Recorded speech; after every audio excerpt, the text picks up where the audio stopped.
Go.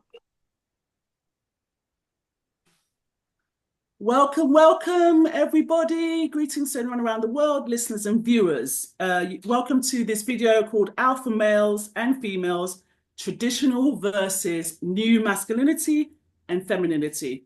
So coming up in this video, we discuss what does it mean to be a man and a woman?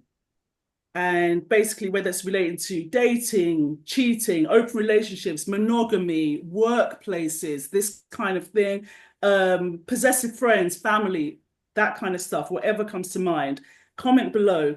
So, what's toxic and positive masculinity and femininity? And we are going to be reacting to the Spanish TV series Alpha Males, giving examples and solutions at work, societal, with acquaintances, our friends, tribe, cultural, extended family relatives, immediate partner, and dating, whatever comes to mind. Comment with your experiences and opinions or observations. And this is about never forgetting the billions of good people, men and women and boys and girls around the world, and also those who are suffering, who are always at the front of our minds. And shout out to all the freedom fighters, which includes us. What's about in Nate's words, music with message. This is what Good Vibes is about, and this is what we're talking about. So positive and toxic masculinity and femininity. So Alpha Males is a Spanish European TV series produced by Netflix, and this is their overview. In the midst of a masculinity crisis, four friends in their 40s are losing their throne, privileges, and identity. Years ago, they would have been alpha males in charge of their lives, but they live in the era of equality. Oh, equality exists. Okay, let me focus. So, the series covers subjects I wish I was taught, including relationships, genders, brand influences, social media. And I like that the brilliant writers kind of separate the facts from the fiction of egos of both men and women. And I love that they actually focus on toxicity in women as well and the clashes that comes with that, elders, intergenerational, the children as well. And so I have to look up a lot of the terminology. And please, whoever corrects us, what your definition is in the so-called Oyibo Oxford Dictionary, Webster Dictionary, and your personal definitions. We love to learn from each other. So there's a lot of different words you're going to hear us talking about from Alpha Males, the film, and from our experiences and how that's evolved. And that's it. We should also go evolving. I would like to introduce my co-hosts and special guests. So OliviaHaltman, you can start by telling us about yourself and then our special guests. Oh, I'm a counselor. I'm a transformational coach and meditation teacher. And that is basically me. And I like to host this with Aleakwe because it's fun, but also it's just nice to speak about different topics that enlighten people, but it's also thought-provoking that helps us to move forward in life because everything is so changing at the moment. So yeah, that's basically me. I'm based in the UK, and that's it. Okay, so us next. I'm Stella B, and this is NatNye. We are community champions. We are a power couple, and Custodians of culture. That's right. And we do lots of events, and it's all about art and self empowerment for us. Yeah, enlightenment, empowerment, and healing through our gift. Yeah, the arts. And Nate? Me next. Yeah, so my name is Nate. I am a poet. I am an astrologer. I'm a student. I'm a student of energy. I'm a student of history. I am here today, really, I guess, in my capacity as an astrologer. I think in terms of the conversation about energy and toxicity and health and, you know, good energy and bad energy is kind of the angle I'm intending to bring. So I'm really looking forward to today's discussion. So the first question, so anyone can answer, but I think the first question is important because I don't think the women have a right to answer. So Nat and Nate, what does it mean to be a man? Ooh. So for me, I've got a list of things that I think it means to be a man. But number one in that list is responsibility. I think that is probably my main. If I were to chalk it down to a word, what does it mean to be a man? To be someone who handles their responsibilities, to be someone who accepts responsibility and who sees their responsibilities through. You know, like, I guess when you're younger, you can get away with a lot more stuff. You can say, I'm learning, you can try things. But as a man, you will have communities that rely on you. You will have people that rely on you. You will have people that have expectations. So if you set an intention, or if you know, pick up a responsibility, then to actually handle that responsibility, in my opinion, is what makes a man. There are other things as well, but that is definitely a big one for me. Yeah, I like that one. I'd say though, human. To be human. And I feel it's necessary to say that because as men, I feel like we're conditioned, or there's a conditioning to make us feel almost like a robot. So we void our emotions for the most part, apart from the ones that it applies to the archetypal man, which is anger. And a lot of men forget that anger is actually an emotion, but we're able to express being manly through anger. But the other array of emotions are not considered acceptable for being a man. And then what that does is separates us from being human, which is what we actually are. So we experience a whole wide spectrum of emotions, and we are able to be the archetype of being a protector, being responsible, being there, if we embrace that we are actually human beings as well. I said the women shouldn't comment, but any reaction to that, Stella and Olivia? You must, yeah, man. Yeah, you did give birth to us, so exactly. You're more than qualified. We want to hear from you. Yeah, definitely.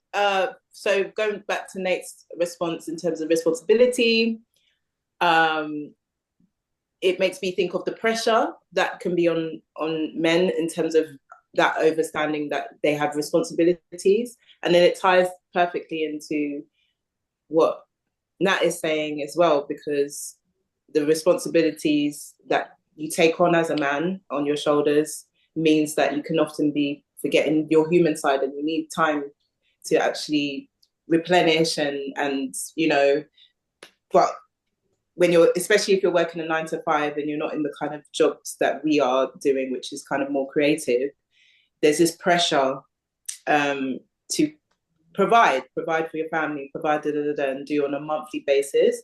So you can often be probably, and because you can't express as a man in this society, you can only be warranted the space to be angry, but not to cry or not to express that you're feeling low or anything like that. So there must be a lot of stagnant energy in that sense, or there's definitely a need for men to have a space where they can feel that they can replenish and be seen as humans. Yeah, I can really relate to what you're saying, Stella, in the sense of, because both of the answers are very, obviously, they both right. There's no right and wrong anyway, in my opinion, but they both link together in a sense, isn't it? Because for me, I'm a man, but if I look at men, it's like, just be you. But then that's a really, really big question. Like how do you be, how can you be you if society is putting pressure on you to be a human or not a human? And how do you link that with responsibility? Because the responsibility at the same time might take away the human factor of it, because you're not allowed to express yourself as a man, you know? So it's about, well, how can you be you without trying to be the stereotypical what you're supposed to be? And I think that's quite confusing sometimes, where, yeah, how can you accept yourself for who you are without being that stereotypical, you know, man that's aggressive and, you know, with like ego and all of that. There's so many stereotypes when it comes to, well, anything in the world, but we're speaking specifically obviously about men. There's so many stereotypes around. And how do you as a man, yeah, be that real man, as you want to say, or if you want to call it like that. So definitely, you know, be you with the responsibilities in the way that you want to move forward. But that's, yeah, that is a whole different big question. Yeah, I can't answer because we haven't got 24 hours. So on to the next question. For me, I'm going to answer the next question, and it links to about what it means to be a man, an idea of it. So what does it mean to us to be a woman? For me, we have a world, an infinite world within us, and a sense of self, navigating everybody else's sense of self. So there's going to be some overlap between both biological sexes. So for me, I can't even answer what it means to be a woman. So what's it called? I've got my notes as well here in terms of a quote from Alpha Males was a good jump off. So this is from season 2, episode 5, and it says, oppression from men is what unites women. So, wow. Yeah. So, I mean, your reactions to that, oh, well, you can either answer what it means to be a woman or react to that. Oppression from men is what unites women. Boy. Oh, wow. That's deep. This is deep. Wow. I'm going to answer what I feel at this point in time. It's a lot. And neurologically, I've never been able to do like a summary or a top 3 of anything. And I realize why, because we're immense. We can't be contained. Greatness can't be contained. The faults can't be contained. It just keeps on. We're infinite. We're the core of all planets and bigness. So I think that's why I can't answer it truly. But I think that's the main thing, really. That multifacetedness. Or maybe multifacety. It could be that as well. Who knows? But yeah. I kind of thought of it similar to, as Nat was saying earlier, in terms of humanity, right? So when I first heard or read the question, I understood it to be, what is the difference between a man or woman and a child, right? Which is where I got responsibility from. Because, you know, I think when you're a child, you're not really gonna know what you want from life. Yeah, you're not really gonna know how the world works. But you get to a certain point in your life where you've seen enough of the world to know what you want to do, to know what you want to change, to know what impact you want to have. You've seen it. You've seen whatever your social circle is, whatever your echo chamber is, whatever your family set. If you grew up in religion, or if you grew up in the community, or wherever you grow up, you've seen enough to think, this is what I am going to do with my life. And then you set an intention, you take responsibility, you move forward in a direction, you know? And I think that energy, that confidence is what makes a man or a woman, regardless of gender. Yeah, that's why I feel united by oppression for men. I would kind of put that in the child bracket personally. Yeah, I think like that the type of men that oppress women aren't men in my opinion. Yeah, they're not the kind of men that I would consider as men who have found purpose. They're not the kind of men who I would be like, they're men who have a direction. They're perhaps men who and it follows on to another question, so I'm trying not to go into it too early. Yeah. But you know, they're men who are perhaps expressing insecurity and you know, they're kind of lashing out and they're being childish, right? And the same with women who are attracted to those men and therefore united by their attraction to those men. Those are girls, you know, like I find that the women that I'm around, like Stella, for example, aren't around women that or aren't united with women who are oppressed by men. Do you know what I'm saying? Like the community that we're a part of is a community of men and women who support each other and who build each other and who uplift each other. You know, what you're saying, sis, is absolutely it. Like what makes women so special is the magnitude, is like the fact that you guys have got literal universes. As Nat said earlier, you give birth to us. You know, you've got literal universes inside of you. Create. You've got authority in the spirit realm. You've got power that you know that only women can wield. Right? You guys cycle with the moon quite literally, and that is amazing. That is something that no man can really do in the same way. You know. So I feel like women who are united by hatred or united by fear or united by whatever, that's the wrong direction in terms of like what makes you a woman, in my opinion. This is the first, this might be the Guinness, imported for an extra Guinness, positive, first time recorded of positive mansplaining. Like, positive mansplaining.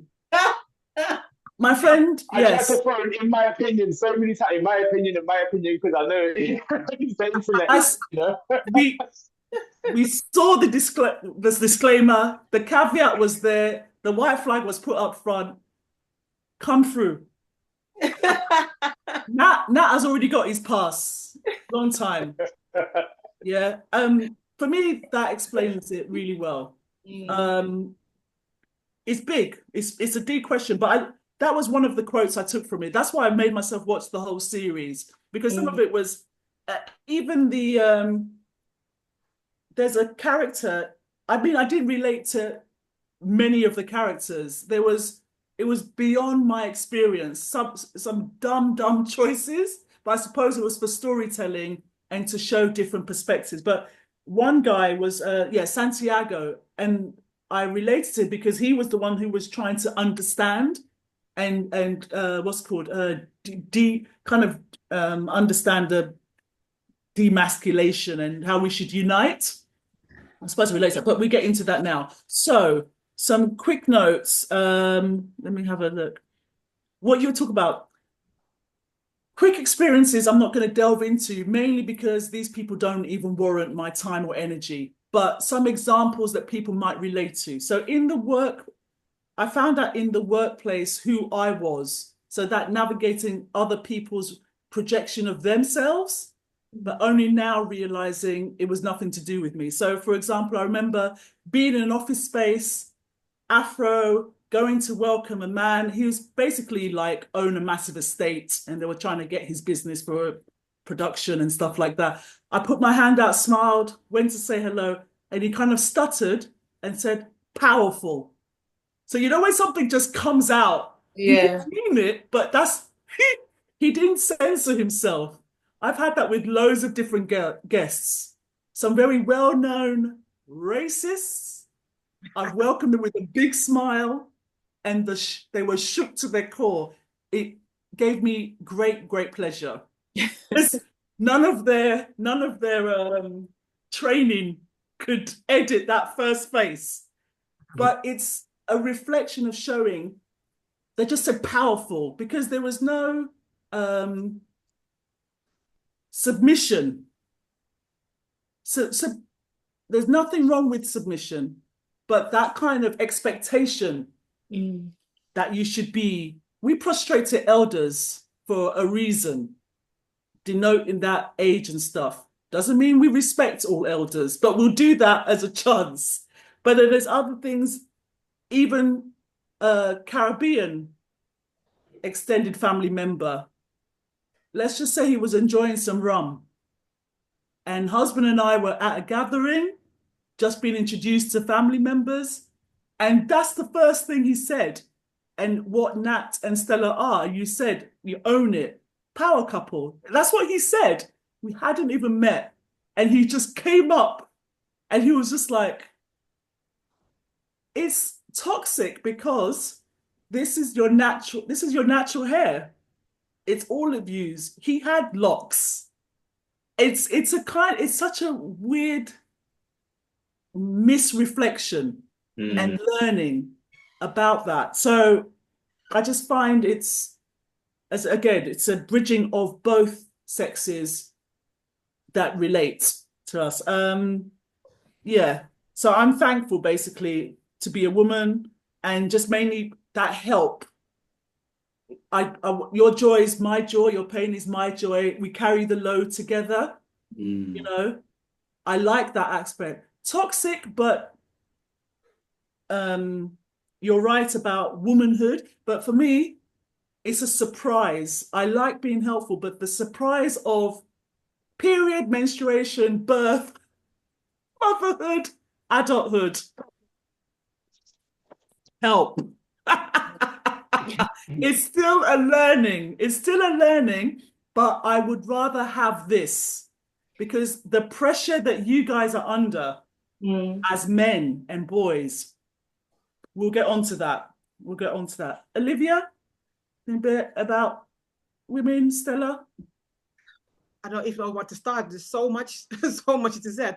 But I think everything that you said, and also everything that Nate said before, it really comes down to being yourself. Because when I think about me as a woman, to be honest, how can I say that?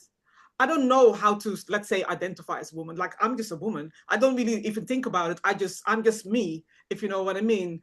And I never really think, I don't think I ever really conform to the stereotypical way of being as a woman. I say like you need to do specific thing or you need to speak about specific thing. My insecurities came from, not from being a woman, it came from other stuff in my life, if you know what I mean, the insecurities that I have. So for me to explain how I feel as a woman is very much like, well, I am just me. It's like, I'm just going to do what I need to do and I'm never really trying to be the stereotypical thing.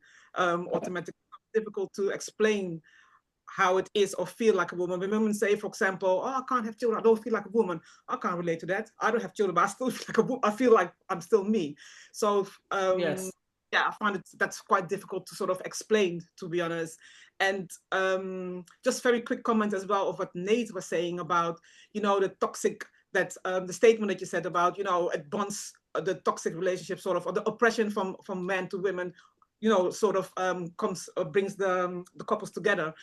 I think that it's right what you're saying about, you know, those people who think that that is a normal way of being, speaking from a counselor point of view, obviously, is like they're all children. They literally reacting to each other as children and then realizing that, and then just continue the cycle, you know, because if you're as an adult are going to react from a child point of view, it's never going to be anything toxic if you have like trauma or anything that was difficult without any support and stuff like that. So if you feel that that is actually what a relationship is or what a man is, then definitely you have to work on yourself regardless anyway, you know. So the work definitely comes down to do your work.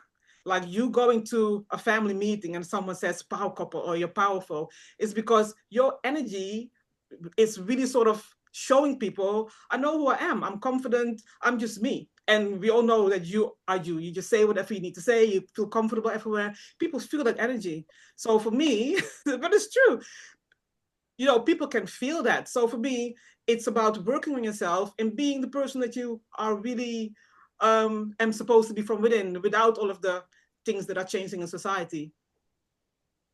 And just to add on to that, sis, is like as women, we're so dynamic, but we're in a structure that has been male orientated in terms of the type of learning we hear about. So we don't learn about our rhythm. We learn about the rhythm of the world through the perspective of the male teachings. So I think it's the archaic rhythm, isn't it? Archaic rhythm, but there's also a rhythm that we flow from, which is, I can't think of the name right now, forgive me, but that's more dynamic, and it's more centered around the moon, and we operate like that as women. Like, and in that sense, I do kind of feel for Nat or our partners, to some minutes, we do feel this way, and the next minute it is a completely different energy. And you guys are laughing because you know. It's a real thing. It's real. And so even for us as women, learning through only a male-centered perspective about these things and having to rediscover that and then teach our daughters, that's the whole point. So then they are already empowered, and the lines that come afterwards don't have to do this whole deconstruction of the male teachings. So in that sense, the unity of sisterhood and coming together to do that shaping or reshaping of what has been powerful males or powerful white males, let's just be specific, who have constructed the world in their vision. So currently we're all kind of affected by that. An empowerment that you're all speaking on, that we as women have, that's specific to us as women, has been suppressed, you know, and for the reason of, you know, I believe just holding that power and being able to manipulate it for the control of the vision that they have set, which is more about sort of order and dominance and control. So it is not your everyday man that maybe necessarily is doing that. It's not. They are just a product of what has been created, the construct that has been created to keep women in a low vibration and not really seeing and tuning into that power. Because I believe once we do, especially the Black woman, especially the African woman, it's over. Like, I think things will change and shift energetically, spiritually, in all those realms, because we now are sitting confident in that and understanding what that power actually is. What are these feelings that we go through on a week by week basis? When are we the most potent in our affirmations, and when do we need to just, you know, stay away from everyone and stay at home and, like, you know, chill or whatnot, or when do we need to eat? So yeah, all of those things. That's just so on point, and my mind is overstimulated and learning. I was going to jump up to it, but I think let's keep the questions in order, actually. So the next question is, what is your definition of a so-called real man or real woman? So I'm going to go with quotes, if you can think on that. But I'm going to go with a quote, which I thought was one of the most important insights. So from Alpha Males series, season 2, episode 6, Look What You've Done. What is a man? Traditional masculinity has always defined itself by what men do not want to be. In opposition to their mother, they do not want to be a baby. In opposition to women, they avoid being effeminate. And to other men, they do not want to seem homosexual. Consequently, it is natural that our role model became the cowboy, the insensitive hero that has lived through 1,000 adventures without making a commitment to anybody or anything. So you can either react to that or the so-called definitions of a real man, which I've never liked that phrase, by the way. Real man. Real man. A real man would real women do since I was young. Never understood. Because it's toxic. Like, the real man notion is toxic. Like, what is a real man? For me, it's based on your organs. That's what makes you that's what makes you male. I like what Nate broke down in terms of the difference between a boy and a man, but not all men are the same. Like, not all men have it in them to be the quote unquote cowboy. And the cowboy mentality is actually a toxic one, because you know, when you watch Stella doesn't like James Bond, right?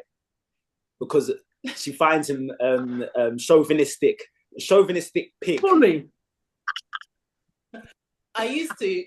But he epitomizes that cowboy like that type of character epitomizes that mentality, right? If you notice in those type of films, they'll kill it extra like it's nothing, and they're still like a good person. So that they, like a civilian can just get duppied like it's nothing, and they get on. As long as they get the bad guy and blow him up, it's all good. But on the route to doing that, it's just real toxic. No care for nobody else. Not a team player often. Like the team decides they're going to do that, and it's like, nah, I know best. And because it's the type of film or whatever, it doesn't matter if they get beat up or Batman. How many times do they get caught by the bad guy? But because they're supposed to win, but in real life, that doesn't actually work. And you find that when we're given, like, as a black man as well, growing up, listening to hip hop, listening to grime, etc., the encouraged mentality, especially if you're on the roads, the street, is to do reckless stuff that is going to end you up in severe harm, like, or one way or the other, death, or you end up being a murderer if you cross certain lines. And that's the notion of real man.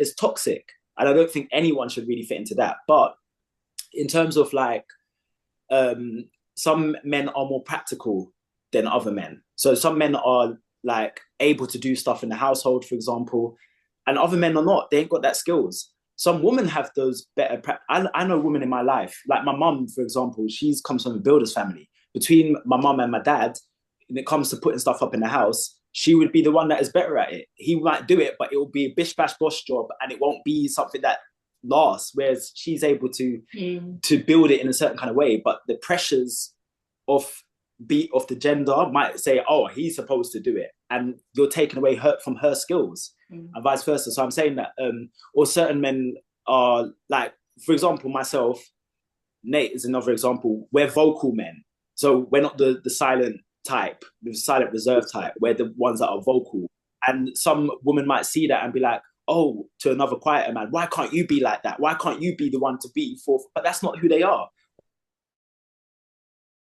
Or a wide spectrum of what we fit into.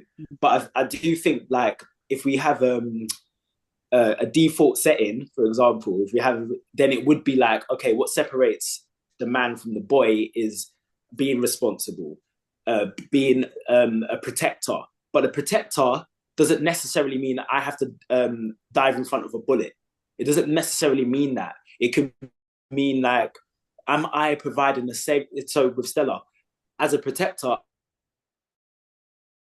am I in a safe space for her to where she can feel protected in that way? Am I providing that for my family members? Am I providing that for the community? Is that, because I was saying to Stella the other day, like the physical power that men have, that's the lowest form of power, or one of the lowest forms of power. There's so many different strands of what power is, and that's the lowest form. Very rarely do we actually get to exercise that power in that sense.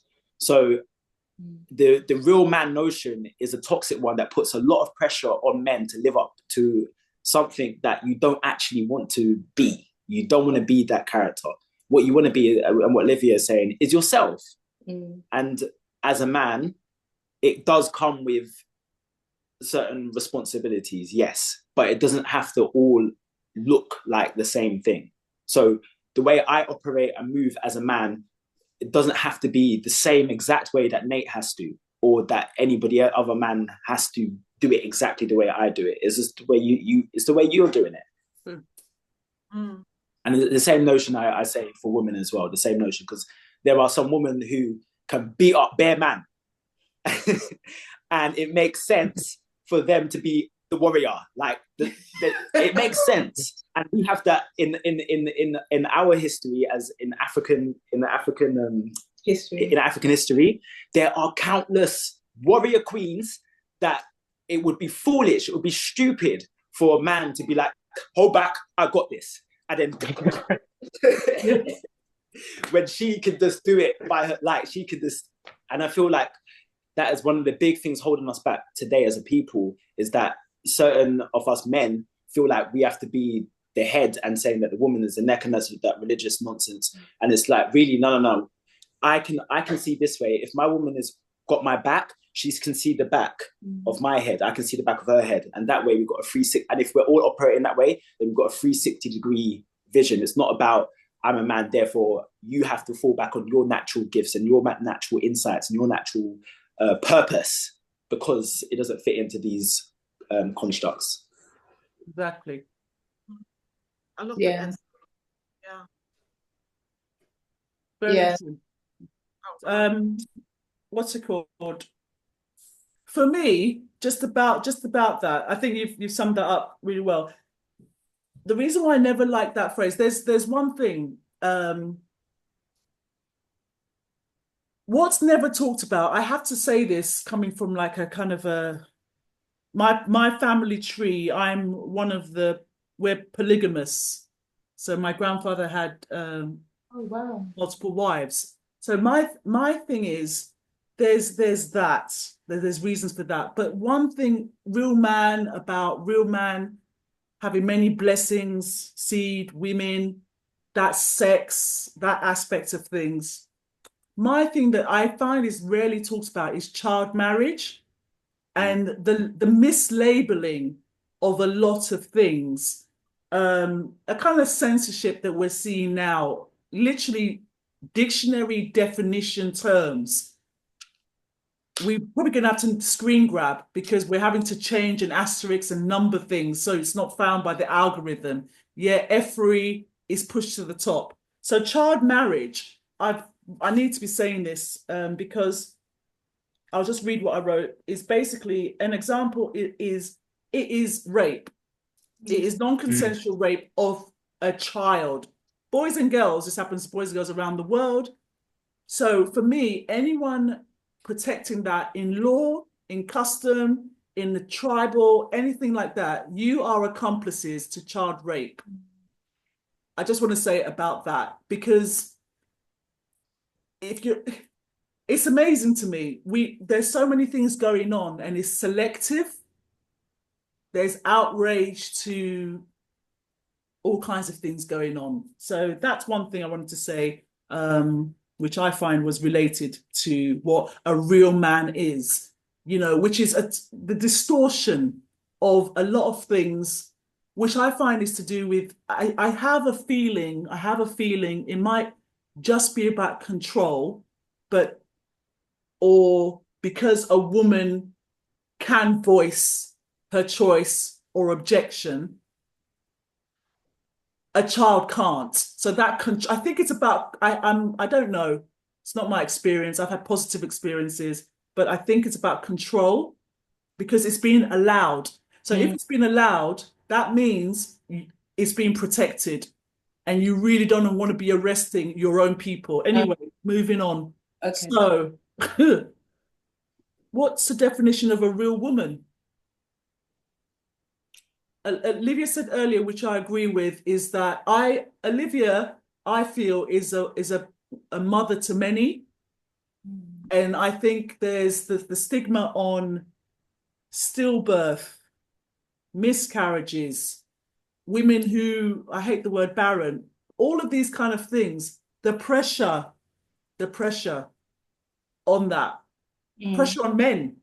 But that's another thing. Definition of a real woman. I've got here things like wearing skirts. It vexes me still to this very day. Me, I like pockets. I carry things around. I carry snacks. I feed people. I have Pekin needs it. But still, oh, is that your little boy? Because she's wearing trousers? Where did it take you? Still, now. Okay, moving on. Long hair. If you've got short hair, you're a lesbian. Okay. I'm not going to swear. Definition of a woman, hourglass figures. You have attack and defense. You have nyash. Things going on. Big ass, BLM. All of this is just. Yes. Let me just hold my head in my hands and finish this. Birthing, staying at home. I feel it's a choice, but anyway, that's the thing. Even the so-called feminazis is a quote I've heard before, and in alpha males, feminazis who attack other women who stay at home and stuff like this. Oh my days. You're beautiful. You're not butters. You're not ugly. Listen, there's some ugly spirited men and women out there. Deep, deep hate in their hearts. Ugly spirits. Doesn't matter about this at all. But apparently, if you have a Western false ideology of beauty, you're a real woman. You're a catwalk queen. You're a real woman. Okay. This leads to the toxic hate between women with insecurities. It's another thing. Got endless examples of those. We're not going to waste time on that now. Small feet. Listen, my uncles in the village and here and elsewhere, I'm not going to mention some of the things that they say. You know who you are. I don't want witness protection, but one of them was small feet. Oh my God. Uncles, you've seen your mother's feet. They are normal big feet, size 8s and 9s. But then you travel, get japa, and all of a sudden, just because these shops do not want to measure real people, all of a sudden, you're not a real woman. That's mad. Yellow skin, light skin. That's some of the things. I can't go into it. There's too many, but you guys. It's the same. It's the same. Like most of what the men have said applies because real women, real men, no such thing. It's all about the growth of the individual to be able to navigate this earthly realm, interact with each other from a space of a healed person talking. So you have a healed person talking, you have a non-healed person talking, you have people on their journey as well, and people who choose to just stay the same forever. It makes me think of certain societies that encourage that kind of pacification of women and they kind of accept it. It's kind of like they sit in that, I must have a man that just only looks after me. I don't do anything. I just provide for the family's needs. I cook for him and this and that. There's societies that, operate like that and they stay blissful. You mentioned the child marriages thing. It is about control and religion is a factor in there. And religion is all about control. So they will say, this is a real woman. I wanted to do accent, but let me not be... give facts. Let me not get... Because it does come from this accent. It does come from this accent still. Let me not do that. So this is a real woman. This is a real woman. I can give an example. So our people that we knew, I could say it, my neighbours upstairs, they're... in their culture, beating women is normal. Yeah. And so when we were hearing that happening, we all we all played the real man and real woman role. We went up there and we investigated, we checked, are you okay? What is he doing to you? He cannot do that to you. If he, she was passive and everything like that. It hasn't happened since. That was 10 years ago. It's never happened again since. But what did happen was when we stopped on the road, this man said to Nat, he was like, oh no, but sometimes, you just have to, no. And it was because for him, it was so normal to do that to your woman. That's just how we behave. And for her as well, obviously, that is the normality that she's grown generationally to accept. Again, comes down to control.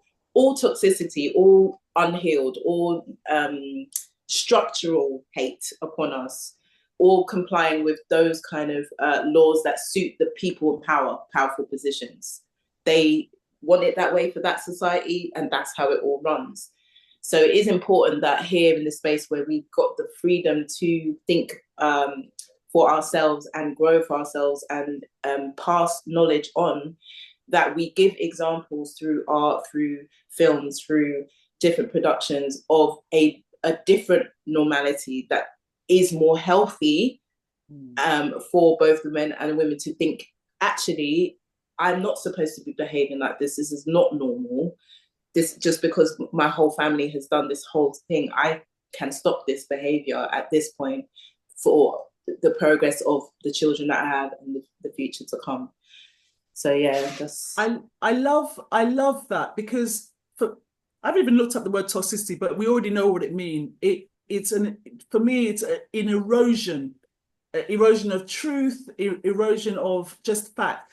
You stepping into a domestic violence situation is so important, because everything, the points that all of you have made, we've had positive experiences, had positive relationships, whether it's peers, partners, and stuff like that. And it's in that vacuum of silence then anything can be gotten away with.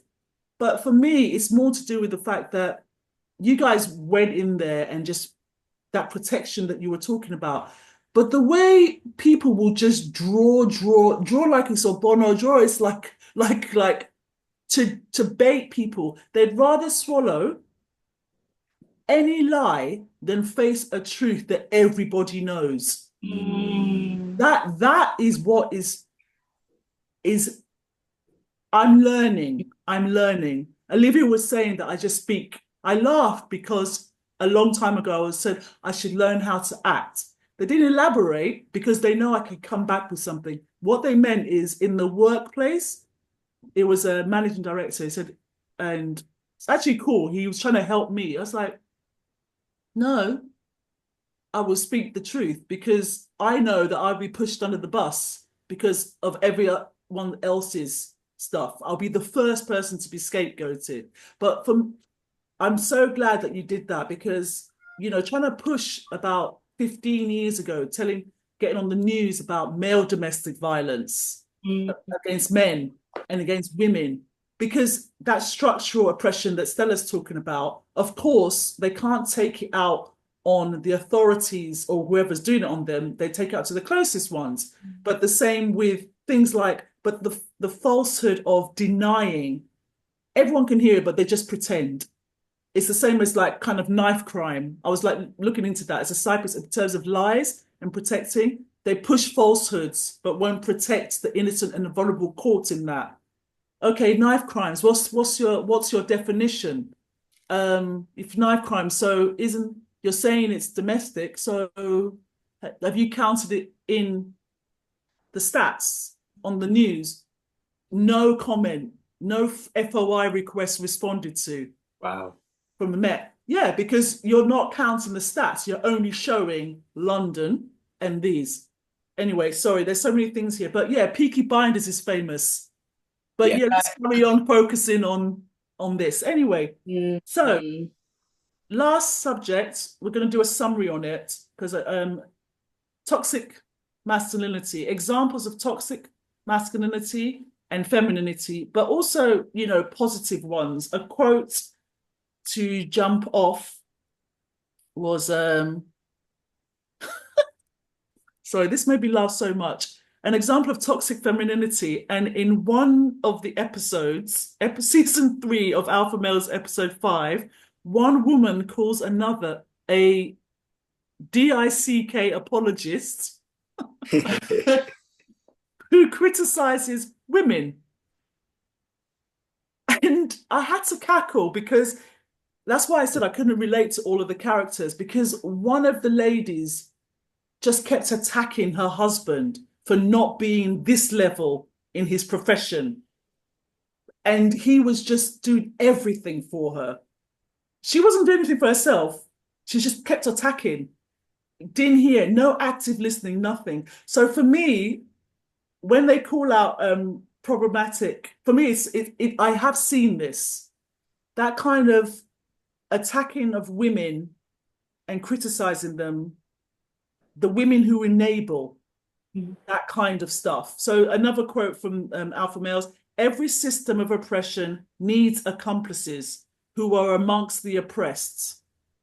And I've seen this in a lot of people, and I realized, that kind of weak handshake when you're introduced to someone, never spoken about them, don't know them, no bad word, but their gremlin jumps out.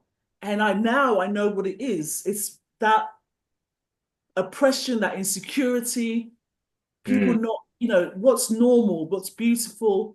has been twisted and it comes out. So yeah, as every system of oppression needs accomplices who are amongst the oppressed. Toxic masculinity, let's not just focus on Diddy, please. There are countless unnamed.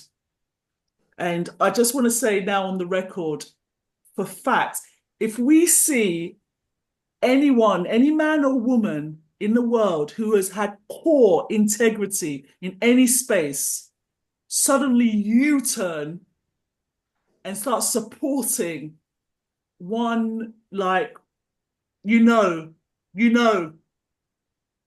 there's some blackmailing going on. Do you see what I mean? There's a scapegoat for one person, but I think some things are being held back in all these kind of cases. Okay. I feel. So yeah, your examples of toxic and positive masculinity and femininity. Okay. So what's the question? Oh, that's it. Have you got any examples of toxic or positive masculinity and femininity, whether it's in any space, personal or business, acquaintances? I mean, online you see a lot. Like I see a lot, and we were saying Aleakwe earlier. It's like you see a lot online. Too much. I've been saying that there's a need for us to have this type of dialogue, and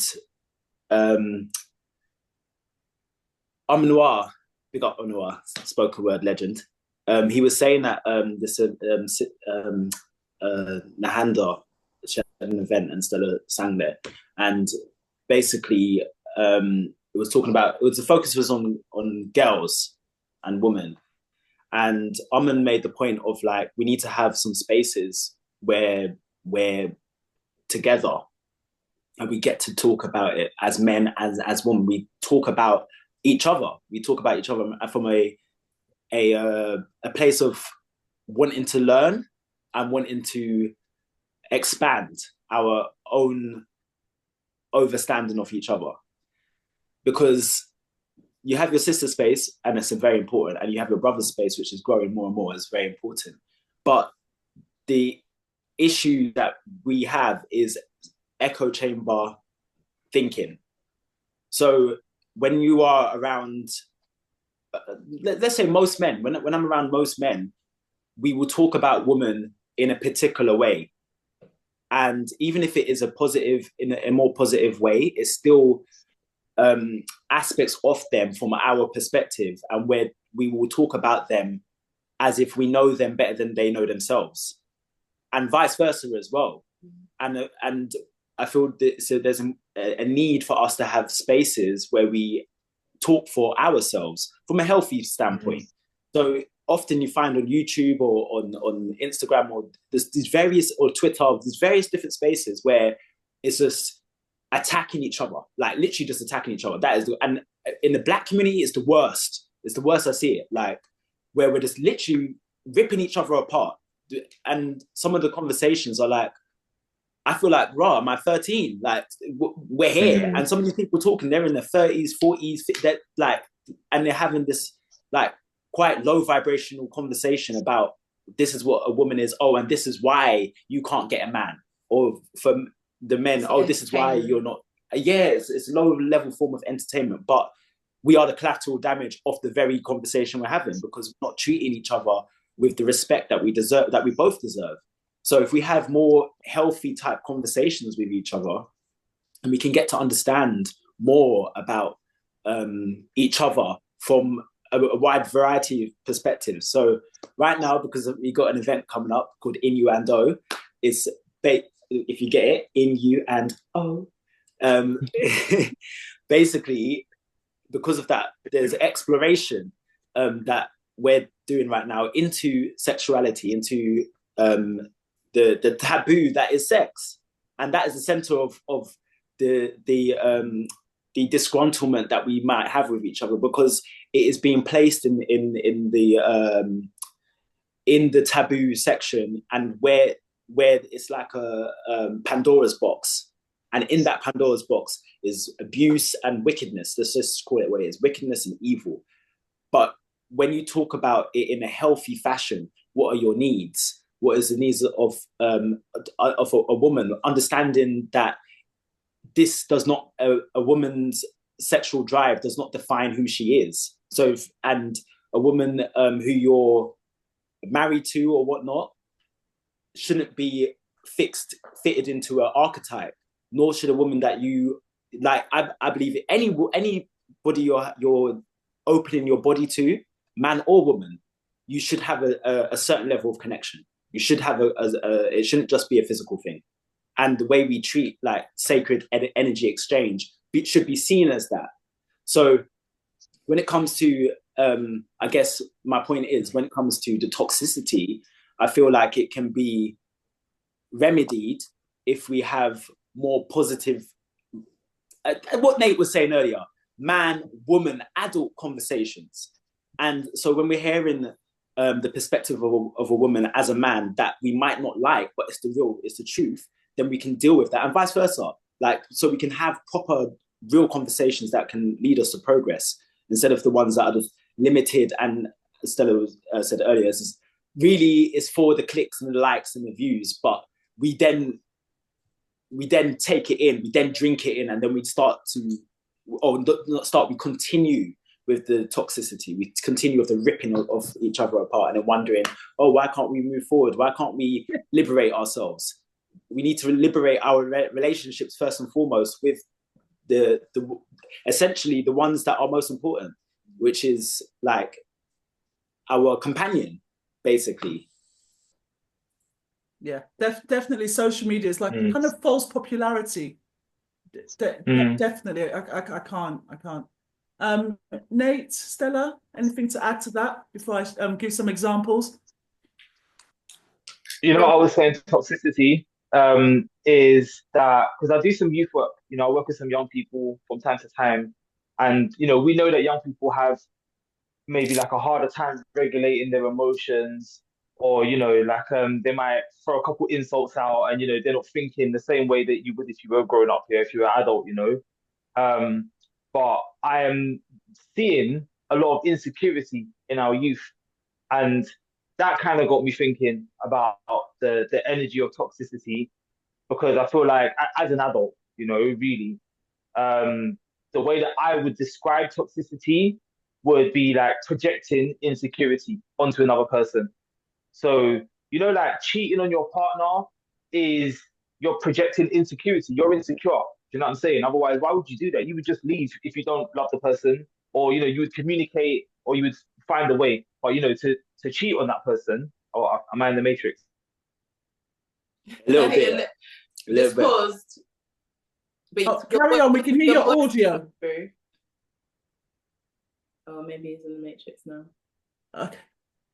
What's it called? Well, before he comes back, is a very good point. Just to say, I remember somebody saying that brain doesn't fully develop until you're 27. Maybe have a pact, but that doesn't excuse the emotional immaturity of some men and women. Yeah. Into their elderhood. Carry on, Nate. Yes. My internet connection just bounced. Apologies for that. But yeah, I was saying that toxicity, I find like when someone cheats on somebody, or when someone is abusive, like in the example Stella was given earlier, you know, like abuse, physical, verbal, spiritual, mental, emotional, it is an expression of insecurity. That's how I understand it, you know. Because if you were secure and you were confident and you were walking in your power, then you would never need to strike someone to get your point across. You know, you would only really do that in self-defense. You would never need to punch someone because they don't understand what you're saying. Do you know what I'm saying? So I find that, yeah, toxicity really is a projection of insecurity. So that is what we see when we're looking at the toxic masculine and the toxic feminine. Like those who cheat on their partners, those who are abusive. I really liked Nat's point earlier when he was saying that we are the collateral damage, because those who do harbor those insecurities, those who don't, you know, express themselves as well. Like sometimes, you know, you can express an insecurity as a joke, right? And you make a joke about it, it's something you see in children. They'll insult each other.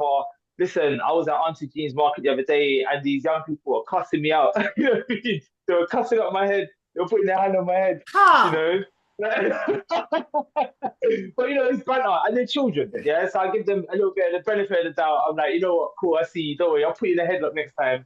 You know, because I'm not in my feelings about it. You know, so but obviously, I find that like someone who is insecure, yeah, is gonna be insulting somebody else, or someone who's insecure is going to be lashing out at somebody else, or somebody who's insecure is going to be expressing themselves in that way. And that expression of insecurity, I don't want it. I don't want you to give me your insecurity. Yeah, if you feel insecure about something, that doesn't mean that you should come and you know, breathe it onto me. And that I think is the toxic part. That is like, that's the contagious thing that people are going around giving. And because they're doing that on platforms, on social media, you know, on podcasts and whatever, like we really are the collateral damage, because we're watching it and we're hearing it and we're consuming it and we're reflecting it, because that projection of insecurity, like if it's a one-to-one conversation, or that, you know, then it's gonna play out one way. But if I'm speaking to a camera and thousands of people are watching, everyone's gonna take on that insecurity differently, but it's still the same insecurity that you have projected. That for me is toxicity. Very, very true. Like Stella said, definitely, you know, I think you said low form entertainment, vibration entertainment. Very, very, very, very true. So yeah, jump in as well, because I've got, yeah, exactly. So I always love the phrase, you know, when exactly, it's like people trying to bait you. And it's such a weird thing. Like they're baiting you, and as we say, you know, they want to draw you out, basically, like opera super bono. And basically, season 1 of Alpha Males, episode 9. The title is "The Moses of Sexist Pigs."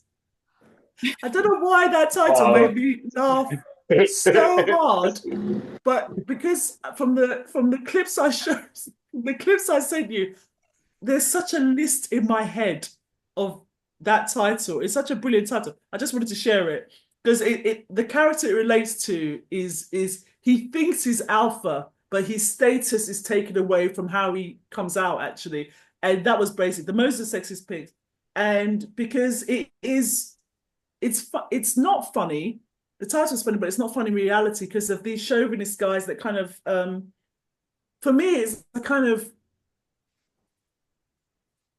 gentlemen. It's like fake gentlemen hiding behind a kind of playbook as well. Whether it's in their you know, squad or crew or whatever. So, but they might not see it as that. So they in the program they start some things like saying, "I don't self-destruct, I deconstruct myself," which I'm still getting my head around.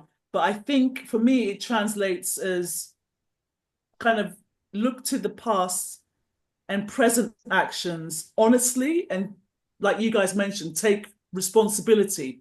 Nate mentioned earlier.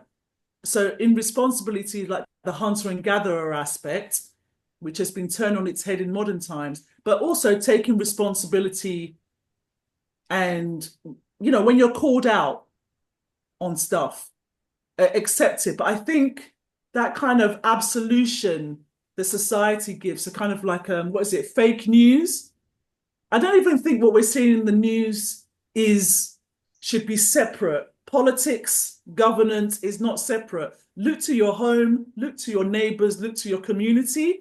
It's just a smaller macro version of what is going on. Yeah. When you're doing some sort of like ruckus in the streets and stuff like that, I see that in whatever federal parliaments. They're just wearing suits or agbada. There's no differences. Have you seen chairs being thrown across different parliaments? Yeah. From like Latinx to Caribbean to Europe. Let's not pretend you're civilized. If you're civilized, come talk with me. Be civil. Yeah. There's a kind of different definitions of like it's a fake news is what I'm seeing, and people are taking that on as Nat and Stella said earlier, is a default setting.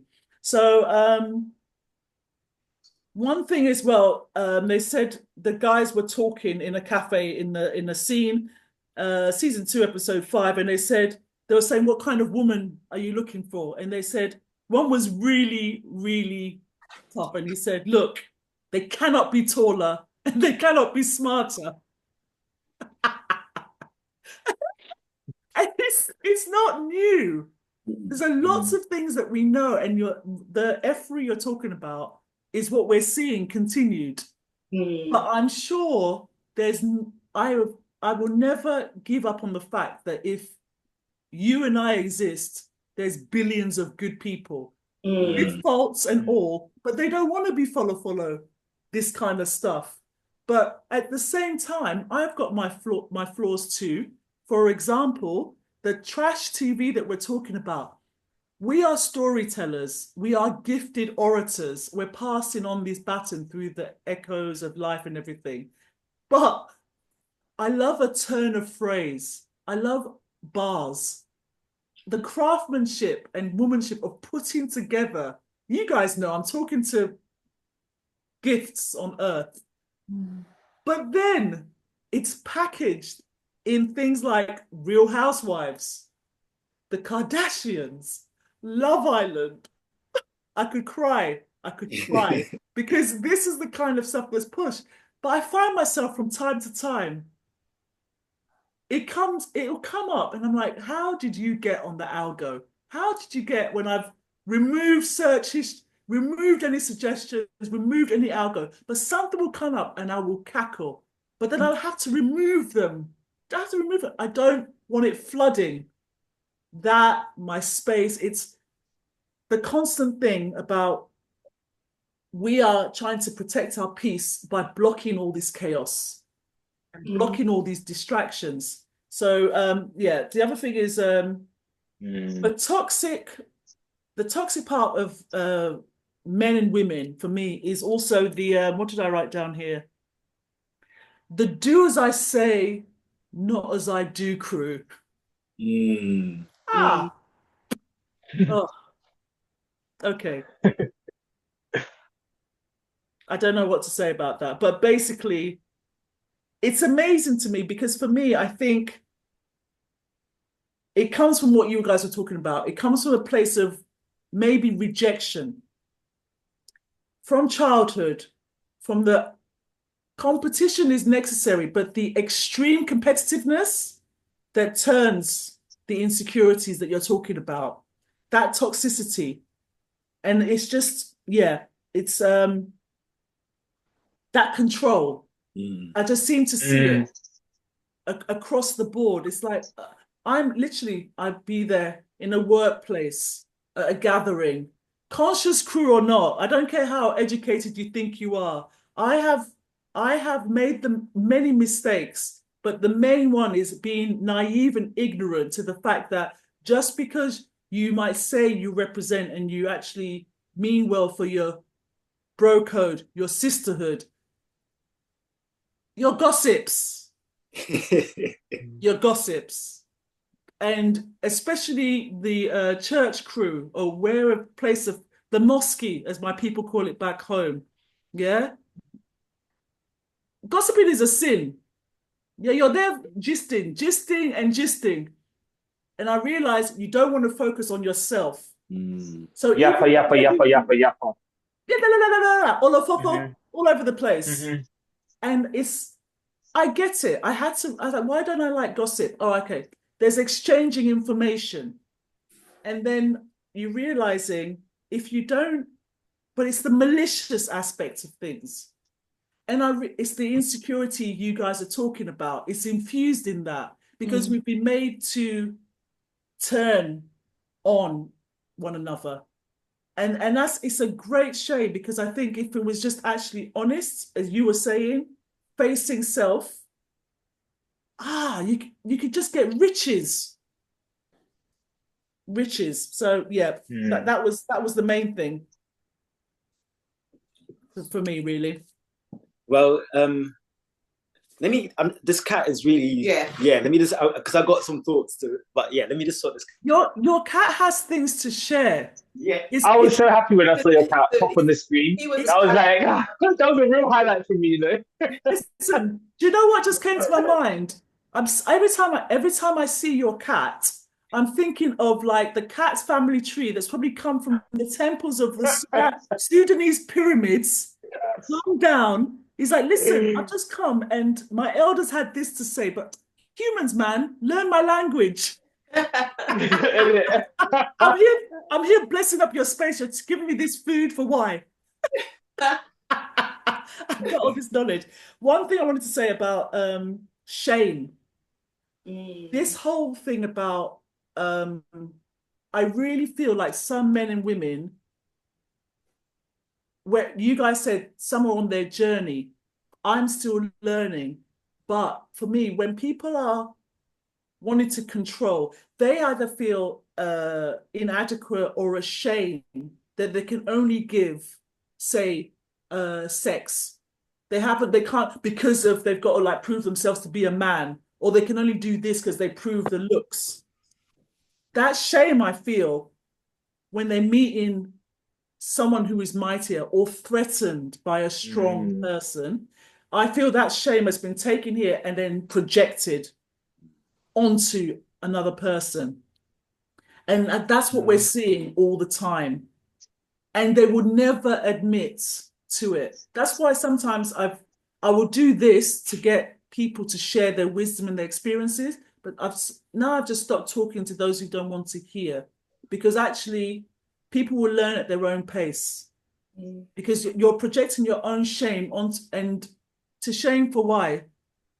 We are abundant in our talents in all ways, but I think even that small, you can see the kind of glint of jealousy or the glint of this. It's like, literally, this is about pushing us forward.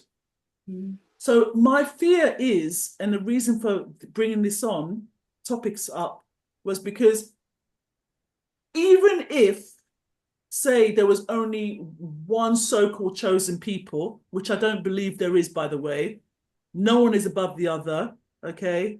Your hatred is just continuing global holocausts historically. And I feel it is literally to do with that. You're threatened by greatness. And it's sad. It's really, really sad. But we're not sorry. Deal with it. The resistance continues. That's what we were blessed with. The good fight continues. So yeah. Your reactions to that, but what about the positive aspects of masculinity and femininity? What are the positive aspects? Not these political constructs that are dividing. What are the positive aspects? Well, I wanted to because you said a lot of powerful points, but in terms of what we look for in each other, or what you're attracted to, I can't remember exactly what you said that alluded to this in the reference. Oh yeah, the man saying, "Oh, I don't want a woman whose size feet is this," or that those type of, and that is rife as well. That is really rife, and I feel like I guess when you're a younger man, you're encouraged to play the field, right? Go out there and do your thing. Like, that's basically it. And then when you hit a certain age now and you've expended that side of yourself, now you look for love. And you then, what are the attributes of a woman that fits into the wife archetype, essentially, and vice versa as well. Actually, this younger generation of girls have been pushed in a similar sort of direction to what men was before. Like, go and do your thing. Like, the break free from patriarchy, and whatever you want to do it. Sleep with however many you want to do, whatever. But when it comes to the love aspect, it's still does the man, is he providing for? Is he earning this amount? If he's earning this amount, then he qualifies. If he's prepared to pay for this and that, then he qualifies. If he's this height and such, then he qualifies. Like, is those type some things that is like, is like, if he's a roadman, he qualifies. It's like those type of conversations. And for me, I want to just encourage people to like free off all those sort of illusion type attributes of what you expect in your partner. A lot of the things that people are saying are criteria are not really that important at all, actually. And so if we're talking about love, then really that's a heart, mind, and soul experience. So the physical look or whatnot isn't a general, you know, like when you're playing FIFA and you've got different attributes, so like it's not that. It's actually not that. Like what I find attractive physically may be different from other men. Like as African men, in general, we'll be like, bum. The bum is like, that is, you know, you want to see, but I'm saying that we have our own, what we find is attractive. It might be a fun conversation or whatever, but what I find attractive might be different from what Nate finds attractive. Like, but because we're both African men, it doesn't mean we're going to have the exact, and that's fine. That's actually fine. But that's one layer. The other part of it, in terms of how do you connect? Is it actually love? All of those answers can only be, all those questions can only be answered when you spend time with that person. You can only find, do you have that connection? That connection is not the superficial. Yeah, I'm calling it superficial. It's not the superficial things that we does he earn 150k a year, or does she I don't know, like whatever the stereotype is for the archetype of the wife. Like, does she fit into? Is she a stay-at-home? Is she one of those ones? Does she have, like, some of the things I've seen online is like ridiculous. Like, if she's educated, some of these, you know, the Andrew Tate world, some of that filters in, and it's like, if she's educated, there'll be things like 13 things to are red flags of a woman. So if she's educated, that's a red flag, because then she will argue with you about different, you know, and it's all comes down to what you both or everyone's saying about control. It's about like control. So if she's not educated or as educated as you, then you have, the assumption is that you have greater control over her, right? So these value and greater value. Yeah. Thank you, Nate. The high value. That's the word, isn't it? The high That's value. it. Kevin Samuels. That's his name. I was like, Kevin something. Kevin Samuels. Yeah, rating. Oh, you're 5, you're 4, you're a 6. It's like, what is that? Like, for me, I'm like, Stella's an 11. Stella's a 99. Like, that's, you are Stella. 99 out of 3. You get me? Come on. But the rating system shouldn't exist. It shouldn't exist, because somebody's 3, it's another person's 10. Like, but people are, the group think and the pressure is like, and as Nate was saying, like, if you're doing this stuff and millions of people are watching it, so I found it so horrible, those things. Like, this young lady will come up and she's like, what do you want? And from her standpoint, like, it's a wrong way of thinking. I want a high valued man. He's earning this amount. He's looking in this type of way. And then the response from the expert is like, well, you're 5. So you're going to have to lower your expectations. Yeah. And it's just, how much do you weigh? How many children do you have? What do you do for work? You know what I mean? Just tearing her apart. Like, honestly, it is really heart-wrenching to watch sometimes, you know? Heart-wrenching. And it's just like, but what has that got to do with connection? What has that got to do with connection? So I have this discussion with my brother, and his partner is earning, like, they're both earning very, very well, but she's earning more. And he will have certain conversations with his brethren, and his brethren like, they couldn't be with a woman who's earning more. They can't do it. And my brother's like, what? So what? You're going to miss out on sending your children to the best possible places. You're going to miss out on doing everything that doing everything for your children and having a better life yourself because your woman is earning more than you. And then my brother was like, just put on an apron, man, and then you can feel like you're doing something. Oh, no. Wash a couple more dishes. Vacuum up. Like, do something. Like, accept that because the most important thing is your connection. Are you in love? Have you got that love? Can you, like, show your entire shadow side and still be fully embraced? That is can you grow in your shadow? The last thing I'll say is that basically my thing is like, you know, the romantic honeymoon period or whatnot, for me that was never a test of love. It's the feel good, yes, and you feel euphoric and it's magical and time slows down and it's like, rah, this is what the fairy tales are alluding to, or the happily ever after, that's what we're in.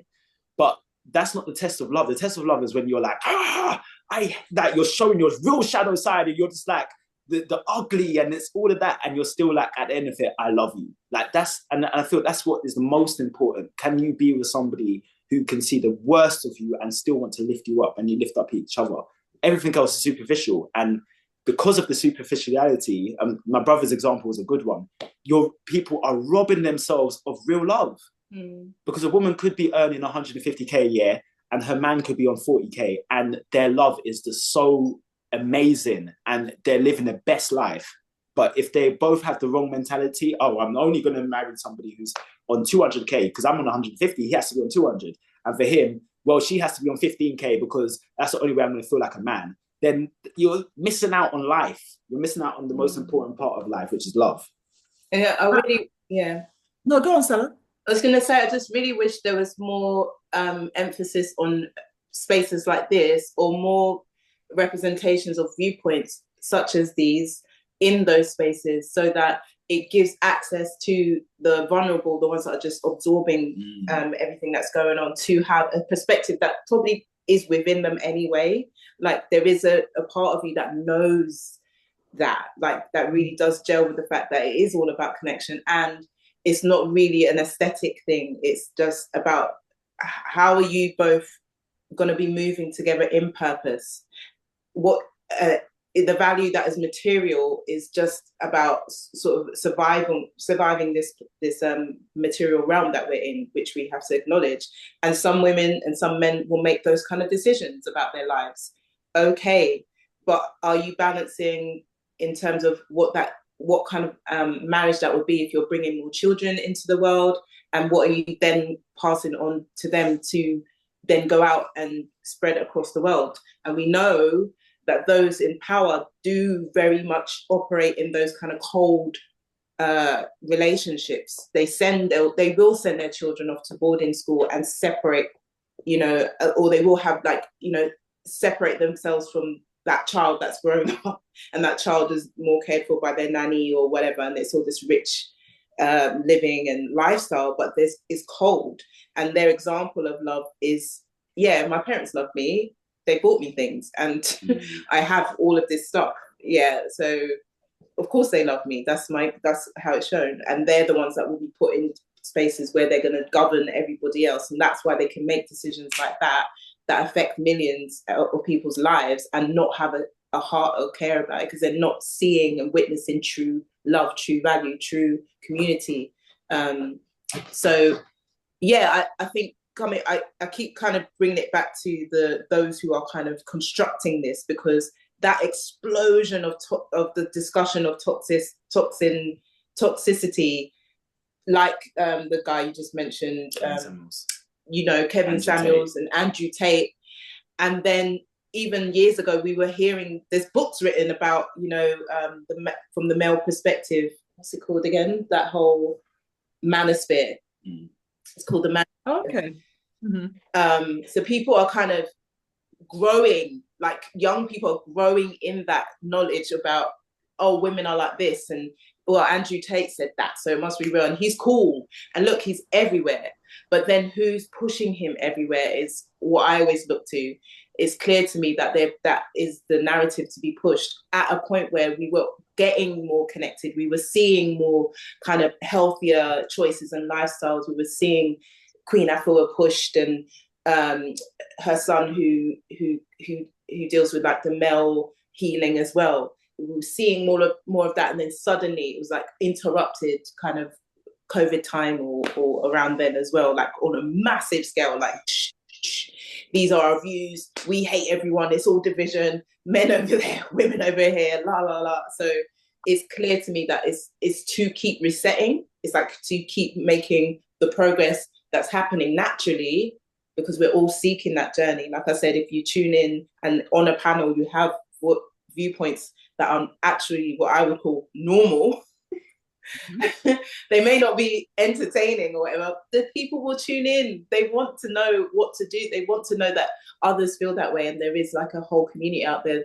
like you said, billions of people that think in a normal way, that don't kind of judge based on looks, based on this, based on that. And one last thing, it's sad to me to see Black women doing the BBLs, doing like the cosmetic surgery, like on a major scale. Like it's kind of like, you know, the world's gone upside down when beautiful Black women like Scissor and all of that are injecting themselves. Even Doechii, the rapper, who I rate all of them, and they're just doing BBLs like normal. It's just normal. It is our decision. We do BBLs. See, there's such great points, and this is, I think, maybe the irony is, maybe if I'd follow people more closely, I'd be more aware. But as I say, we all learn at different paces.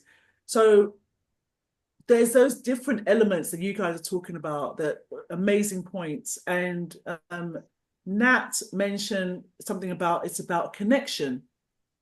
But I just find in the different spheres, one positive thing for me would be, for example, you were saying, Stella, you stepped up for a moment, but Nat and Nate mentioned about boys being boys, spread their wild oats, that kind of thing. You're encouraged and all that kind of stuff. And this kind of, it goes to things like allow men and women to be themselves. It's nobody's business. What does disturb me is when men and women who only focus, well, young adults too, like the ones Nate's worked with, some who only focus on who is spending time together, no matter whether you have integrity or not. It's like your bread and butter and oxygen. What's your own? It is none of your business, but they're spending time on that. And for me, it's creepy. If you're only focusing on who's with who, my friend, you don't have to get married, people. If you want to be so-called free, be free. So this, for me, there's positive, but at the same time, a relationship is not legit until you get married or you're living together.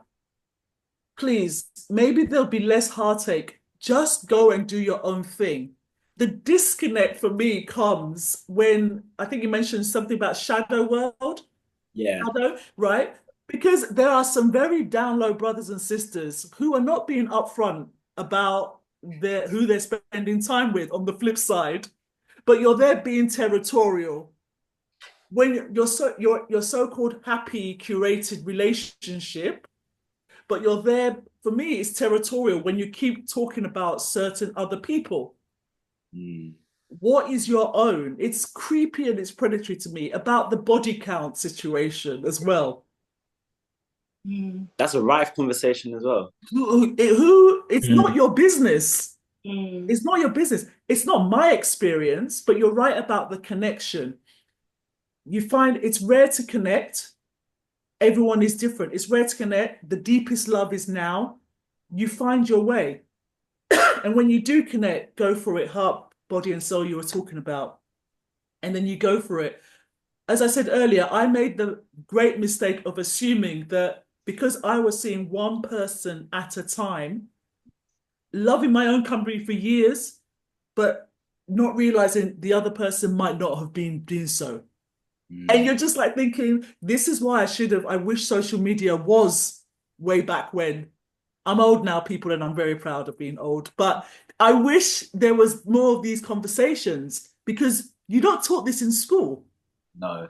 You're taught Disney. Yeah. It has a lot to answer for. They should be showing Grim Tales.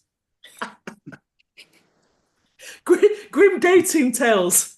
But it's everyone's choice, and this is what's being pushed. Example, dating game. Oh, well, so you were talking about, was it dinner? Someone mentioned dinner earlier, I think. So for example, it never ceases, the same topics of conversations. Who should pay for dinner? Okay, yeah. Okay. Yeah. And the expectations, or who should take out the bins. Oh my goodness. Crazy. Honestly, it is. Really? Really? Okay, anyway. So this kind of thing. If a man wants to spend a lot on a woman, or a woman wants to spend a lot on a man, for example, the gold digger trope, but then all of a sudden, she's a gold digger if you're spending a lot. These kind of like mix up for me. Just don't tell people your business. It's between the both of you. When you get together, then get on with it. But it becomes territorial when maybe it's just a trophy thing for your men or the bro code, or it's a trophy thing for the women and the sisterhood. Like, look at my prize. Yes. I'm realizing it's nothing. We think like this, but I've learned now. It's literally, I'm the prize.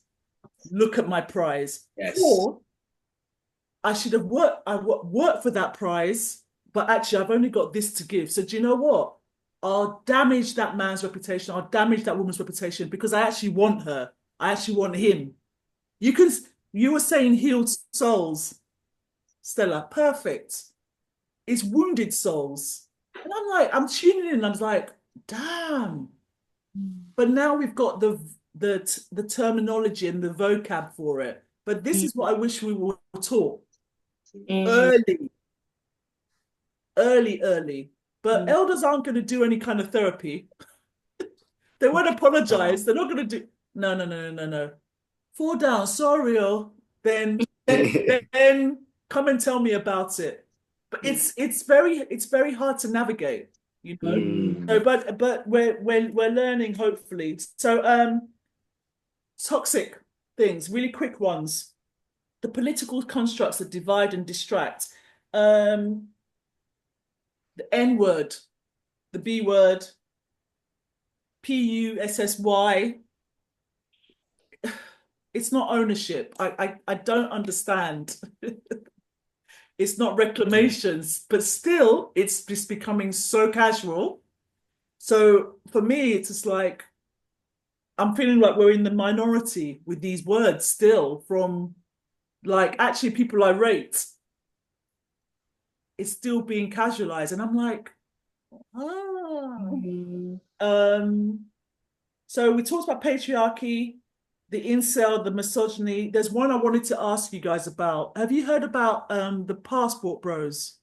Yeah, that's in the same category. Yeah. It's the same category as the manosphere. It's the same category. Nate, have you heard about this? No, never. Nat and Stella are going to tell you about it because I'm like, it's still going on. Yeah.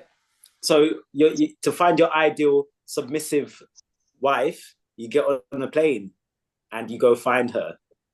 Because in places like Thailand and even parts of Africa, like. Okay, got you. Yeah, like where the culture's different. Where the culture's different and the women are more submissive, because the ones here have been corrupted by feminism and they don't listen. That's literally how they talk. Listen. That's literally how. So because they're so corrupted, we have to go and find where they're going to just do what we say, like do this, do that, and right.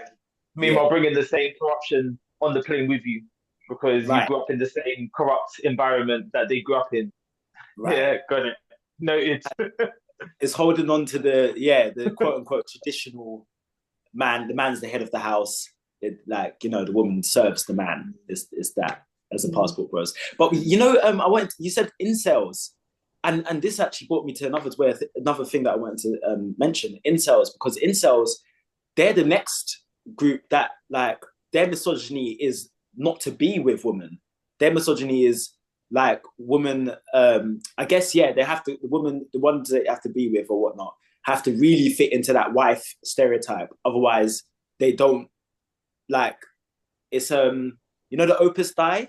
It kind of reminds me of that Catholic branch of Christianity where they used to beat themselves.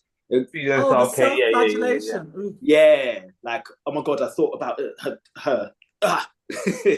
Wow. I feel like the incels move like that, like amongst that they portray, like, because they see women as temptation and leading us to our demise. It's that type of. Oh. And what has happened? That's an aspect of it. But in general, you know, men and women are having less sex now than ever before. And this year, 2025, I saw this article that The Sun, of all places, but it said a professor in 2015, 2016 was saying that this is the year of the robot.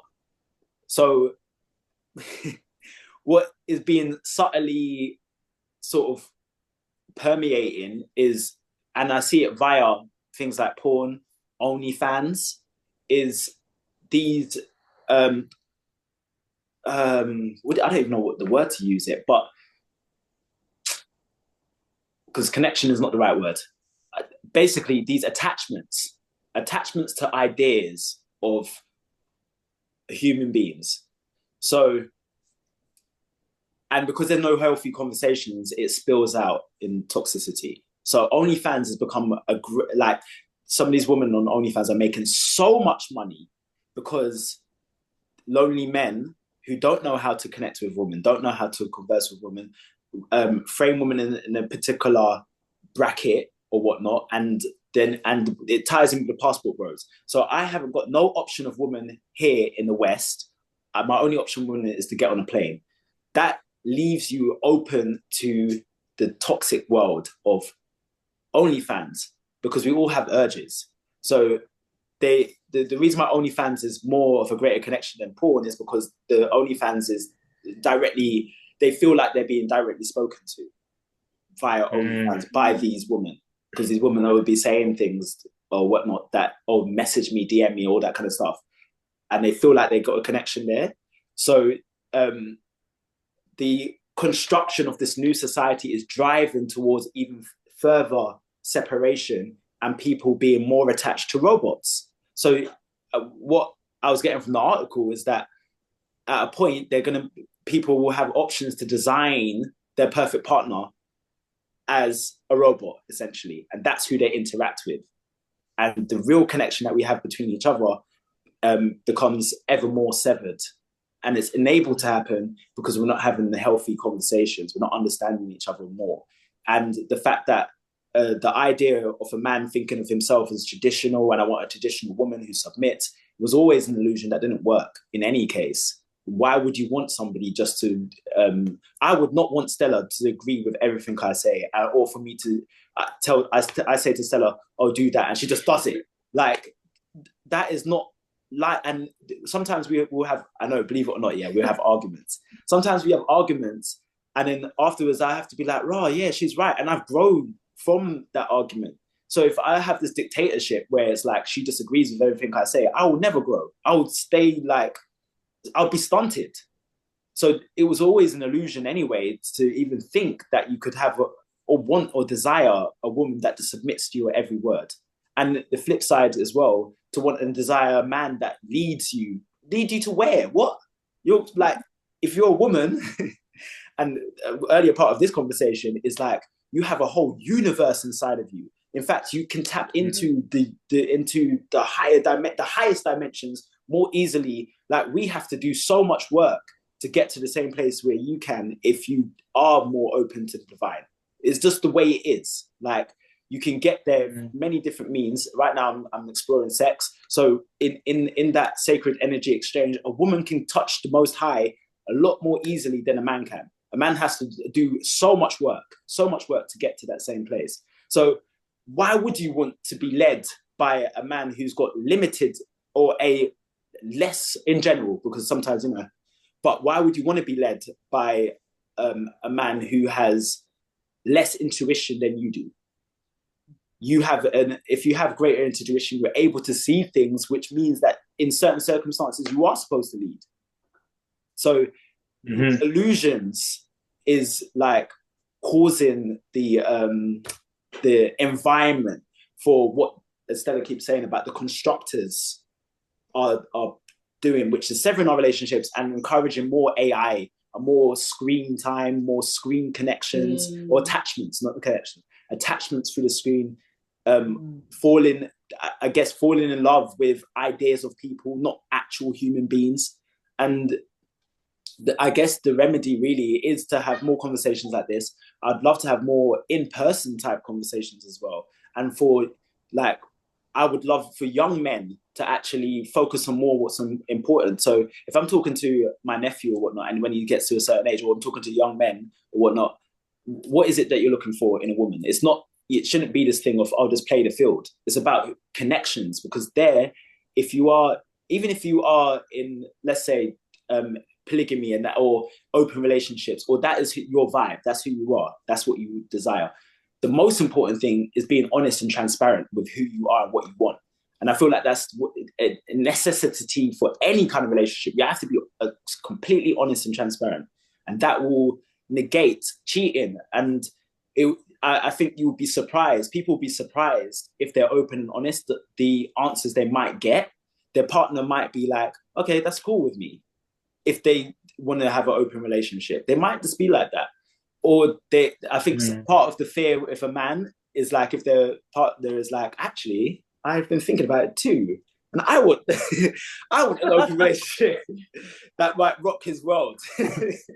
And this is the thing, because I like to watch. I watch this because it challenges me, and I watch different things out of my comfort zone. And the irony is the assumptions that people will put on men and women as well. And as you say, that kind of like prejudicial filter of stuff. But there was one, what was the other one? Yeah, there's a lot of things we were talking about. This kind of the hostility.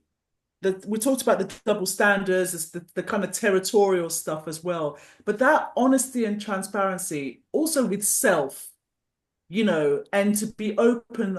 You feel like if you're not in love, you're not in love. It's not by force or fire. You have to just evolve. But that honesty with self from the start. Because what I'm finding as well, observation and, you know, in general, is also people would rather keep bad company than be on their own. You know, we're not taught to just keep your own company and enjoy it. You know what I mean? Or stillness. So I can understand why so much of this is happening, because there's no, as someone said, there's no profit in peace. You have that stillness, you have that self-reflection, self-awareness, and you evolve, and then you can connect. You know, that's why I love when people do kind of, you know, when they do pre-marriage counseling.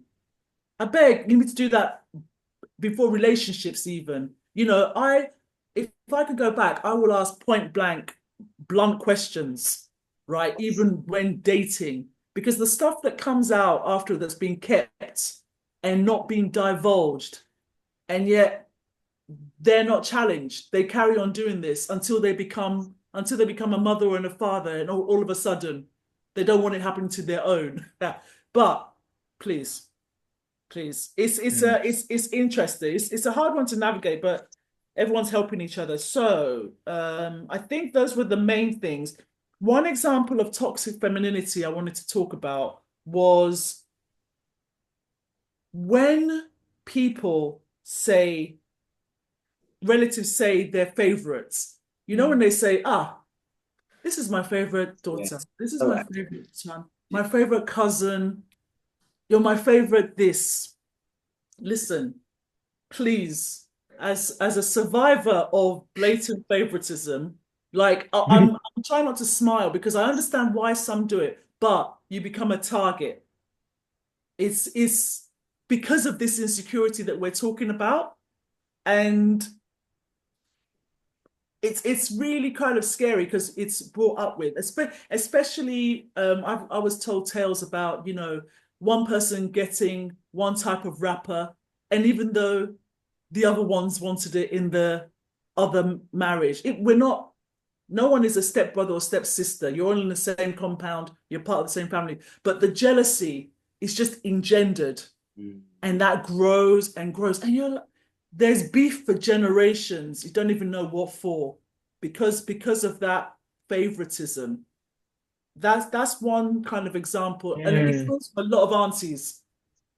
I found on the whole, favoritism is looked upon, and yeah, the other thing is as well is on the whole, in a societal sense, strong men and women, vocal, as you said, and that's weaponized. But I just feel as Stella said, this is normal, but it's been deliberately made toxic and mixed up, turned around, upside down, because if you don't conform, just by being rational, just by wanting to connect, it's seen as challenging, crazy, mad, and weaponized. You know, freedom fighters seen as terrorists, this kind of stuff. I think that's a societal thing. The same tactics, century in, century out. That's the thing. And yeah, that was the main thing for that. I think that's a factor that we can't really ignore. You know, it's a society that we're living in, is like the place where we are, and how I want to say unhealthy it is, and how unhealthy it has made the world even. You know, like the world that we live in today is a world that is, you could say, recovering from colonialism. You know, you look at Ibrahim Traore and what he's doing. You look at, you know, what's going on in Grenada. You look at like all around us, we see that we are kind of piecing our world back together. Yeah, in a lot of different places. Here, I mean, in London, at the very least, um, being the root cause of a lot of that pain, a lot of that suffering. Not just London, but France, you know, Portugal, like a lot of Europe being kind of like the cause with their actions. Yeah. The environment is unhealthy. The environment is unhealthy. So for those of us who are born and raised here, you know, like we grow up immediately like bombarded with so much negativity or so much weird energy, so many weird things, you know, like what you were saying earlier about gender roles and who gets to take out the bins. You know what I mean? Like, why would that even be a consideration? Why would that even be a thing? Like, what would you do if you lived by yourself? Would you just sit there with the bin? You know? You just wait for someone to come and knock on your door to take a bin for you. You know? Like, I love to cook. I love to cook. You know, you have to make sure you clean up behind yourself. It's not a matter of you need to wait for someone or your partner to come and cook for you, or you have to wait for someone to come and clean up. You know, like Nat was saying about his mom can build a shelf better than his dad. Do you know what I'm saying? Like that's just what it is. So I think because our environment, I think the society that we live in, the environment that we live in, plays such a big role in this conversation that it just can't be ignored. Do you know what I'm saying? Like it influences every single aspect, every single facet of who we are and how we present ourselves. You know, like the community that we grow up around, the schools that we go to, the teachers that we have, the doctors that see us when we go to the hospital, the police that pull us over. You know, just everything about the society that we're in like reinforces the cowboy mentality that we were talking about earlier, you know, or reinforces maybe the docile housewife, or the women should be quiet. Yeah. It says in the Bible, women shouldn't speak in the congregation. You know what I'm saying? Like all of that madness, you know. It does. Yeah. I agree in terms of the environment being a huge factor in terms of the influence on behavior and our interactions with each other. Like if you're just we all sat here, we are, I think, are very much heart-led individuals. You see that in our choices that we've made in terms of what direction we've chosen being artists, Aleakwe included, and people who share stories and do these to inspire. So we're heart-led. And in a cold environment, which, as you mentioned, England, France, all these cold ass, these people that we're born into by no choice, you know, by the history there, we come in with big hearts. Hence why we're able to analytically study all of this, see the toxicity, and navigate our way to blossom out of that and not kind of be encroached within it, not become it, not let the environment completely destroy that love that we were gifted with. We luckily, because a lot of people will come into this realm and just join in, you know, it's fun, it's cool, you know, like, yeah, they just get on with it, and the concentration is the money or this or that. But the way we're built, we want to be the change we want to see, so we take action towards that, and we want to help where we can get people to be healed, so they're coming together and connecting. I just really, we can't underestimate the influence of the environment, and we can't say that we haven't grown and had some experiences that have taught us, no, I'm not dealing with that again. I don't want to go through that experience ever again. So, you know, you've matured, whereas some people just stay. They just, it's astonishing sometimes. It's astonishing, to be honest. It's forever in that mentality or whatever it is. They're fully aware now at this point. It's the 50th time this happened to them or whatever's happening, but they just choose to stay.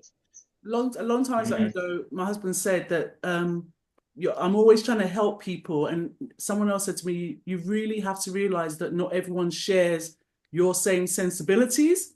Didn't understand that for a long time. They don't want solutions, they just want you to listen, which is fine. But when it's repetitive and detrimental to health and all that kind of stuff for the person, it's like, you know what, okay, we tried. When you're ready, we're there. Because I'm not a fair weather relationship type of person. I'm there when it's rough and it's smooth. But you know, if it's fine. People go through stuff. But what's it called? I think also the distrust. You mentioned love, Stella. Realizing the distrust of love, kindness, help is amazing to me. It literally. So I've learned about kindness of strangers. You know, you're unexpected in all skin tones. But on the other hand, always I would prefer the people where their honesty. Like, you know, I walk past, there's neighbors, they've got certain far-right posters at the elections up on their window. And like, people are like, are you not? No, I'm not. I like the honesty. I prefer that. Prefer that, absolutely. Prefer that than the African Caribbean that supports said people. And you're not, you're older than me, and you're supporting for why? For belonging, that loss, the connection that they don't have that you mentioned. I actually get it. Actually, they will find the reality themselves. That is all. So, can we just take a moment, please, for you guys to please, even though details will be put in the video descriptions and things, you are counterbalancing and bringing good in your own unique ways. What are you guys working on at the moment that you need people to know about, attend, support, and share? What do you want people to know about? Nate? You want me to go first? I've got loads. I've got a list. Where's my scroll? So I would say, well, first and foremost, I want to big up Auntie Jean's Market, because that is over the over the last couple of years, it's a place where I've really grown, and I would definitely love to see more people who are maybe watching this to come and attend that platform. So it's a Pan-African marketplace where they sell like copper and books and food, etc. And between the three of us, actually myself, Nat and Stella, we started a poetry event there called Revolutionary Minds. So each month we choose a different revolutionary, we spend a month studying them, and then we write poetry about them, and we perform it at Auntie Jean's Market. So, we've done so with Queen Amada Renas, or Asata Shakur or John Jack Dessalines, or, the next person we're going to be studying is Walter Rodney.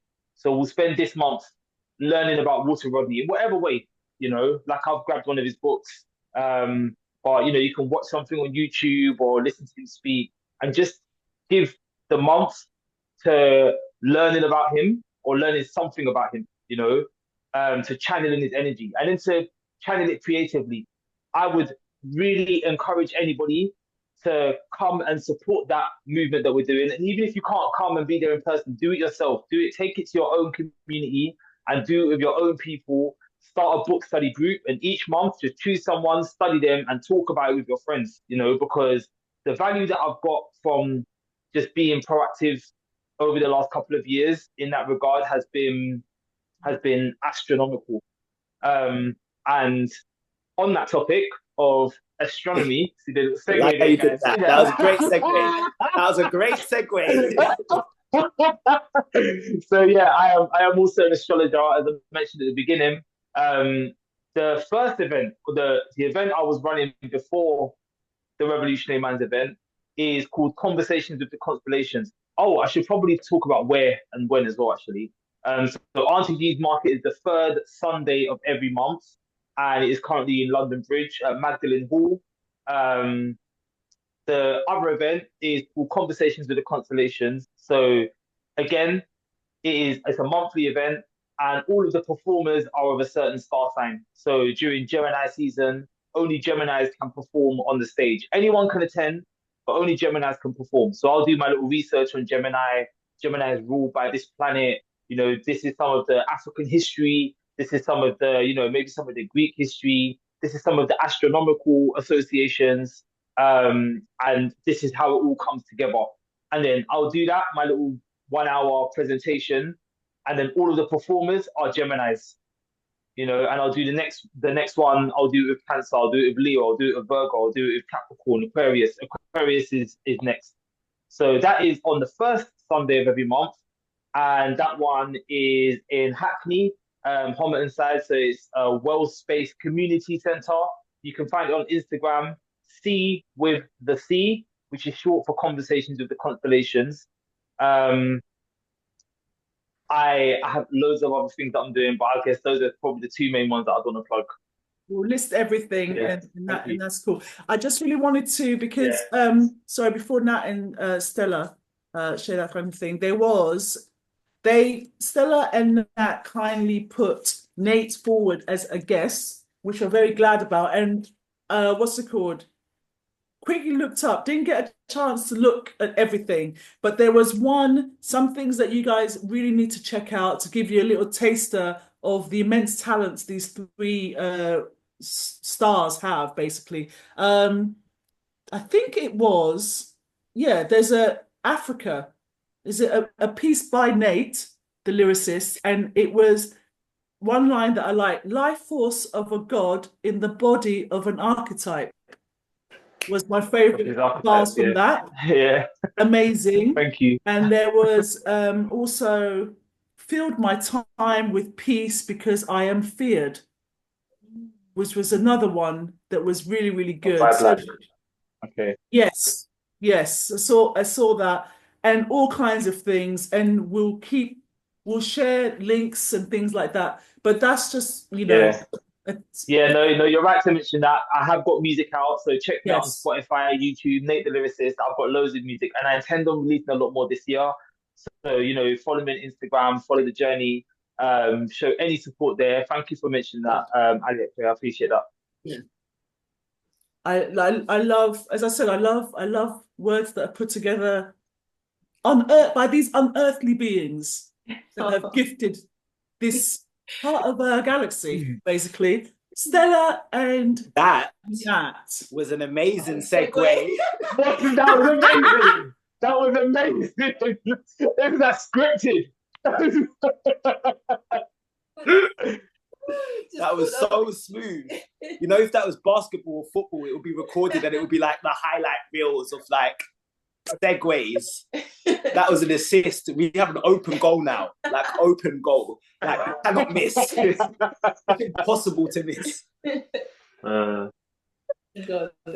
People of extraterrestrial substance. That is exactly what we are, and it's what we champion. Poets. People of extraterrestrial substance. It's a movement that we're like absolved in right now, and it comes with events. So tomorrow we have an event, and give thanks to Olivia. Actually, Olivia has been a supportive hand to us. Services, like she's been there, and her presence alone is just a boost to us to have somebody that is literally just there to help. And yeah, like it feels good. So big up to Olivia specifically. But yeah, we've got an open mic at the Queen of the South, which is the sister pub to Prince of Peckham.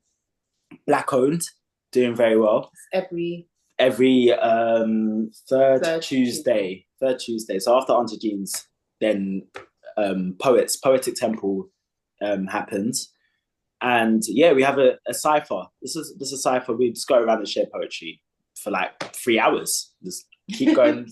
Keep rotating. It's a cool space. It's Black owned, Queen of the South. It's a pub in Tulse Hill. Yes. And yeah, it's beautiful actually. It's recently refurbished, so somewhere to support because it's Black owned.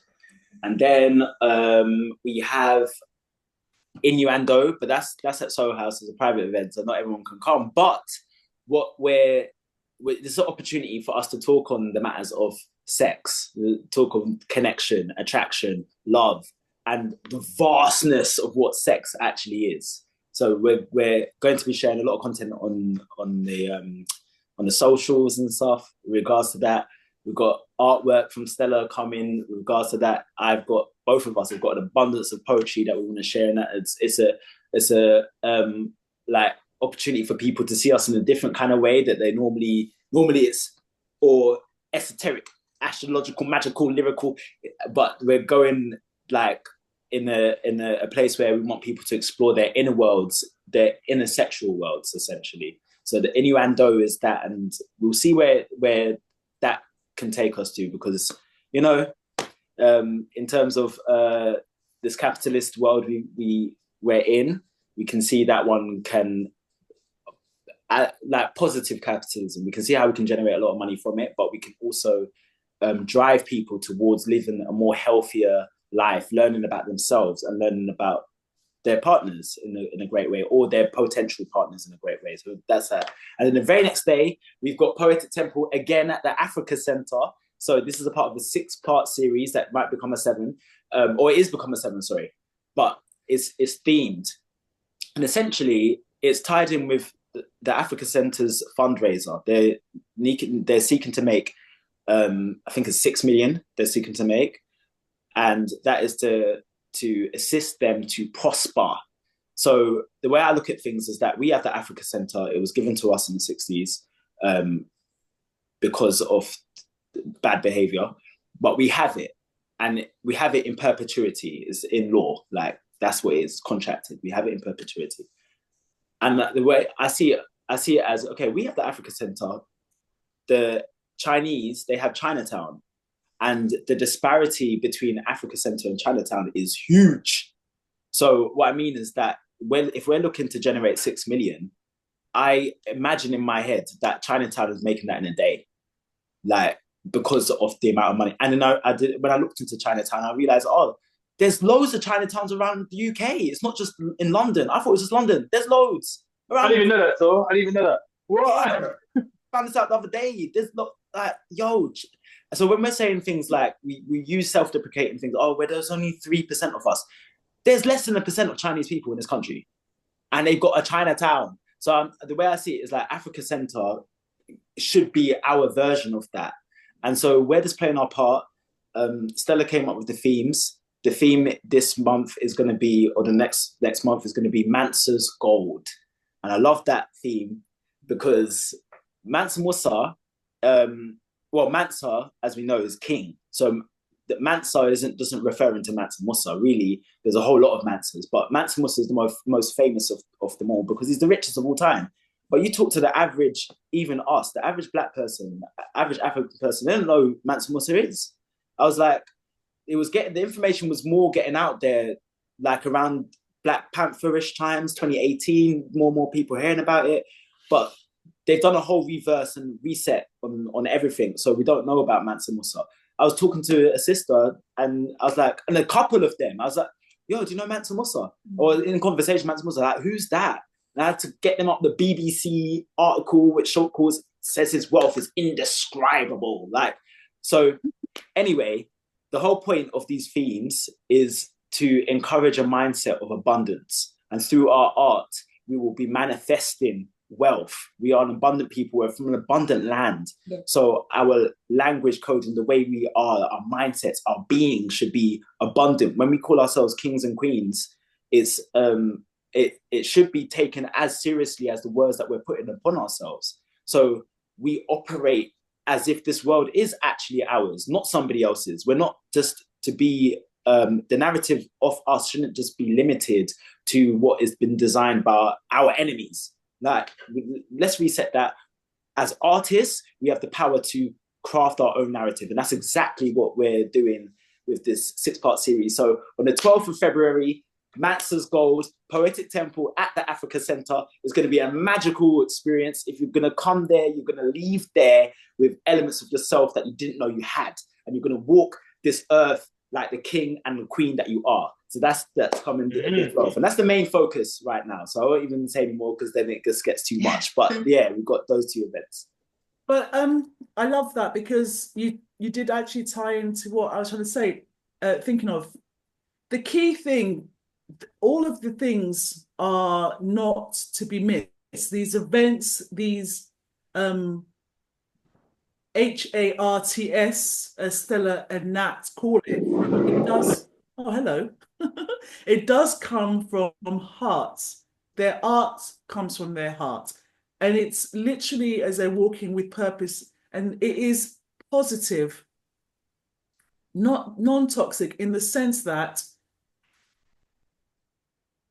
we know that we make a difference with what we share because it comes from a good place. It's well-intentioned. Now, the key thing is we know it reached more people. If we had bikini tops, a little toxic, yeah, protein shakes and abs, all kinds of other things, the really sensational thumbnails that I see AI generated is amazing to me. It is actually clickbait, but if you see the analysis, they don't go beyond 7 seconds because it's not sustainable.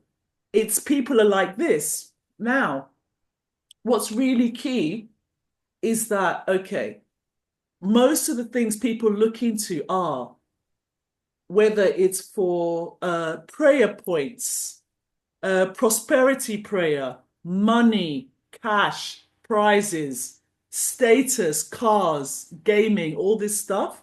But what at these events that Nat, Stella, and Nate hold is a gathering of people that, as I said, will empower you, not just to your health, your literal spiritual wealth, empowerment that might lead to you getting the wealth that you may be looking for. More importantly, the knowledge to sustain you to actually survive that and what comes with this to help you navigate. So, you know, it's not just for, we're not here, the 4 of us, Olivia, earlier, we're not just here for your eye candy. My friends, we're literally here, it is community champions, as Stella and Nat say, for that, passing on that baton. Go to it, go there, be challenged, challenge them back, and get involved in that way. Another thing is about scale. It might seem like a lot, but actually when you get involved and invest, they're free. Some of them are free entry, right? Some of them paid. Even in the artwork there, it inspires. Stella's works inspire thought. Three of their words ignites that passion and that world within you.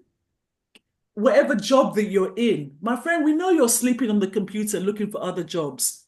Go here, be inspired, and see how you can survive. And that's why we do this kind of thing. This is the positive masculinity and femininity that we're talking about. You know, united, putting it together, bringing people together, to push things forward.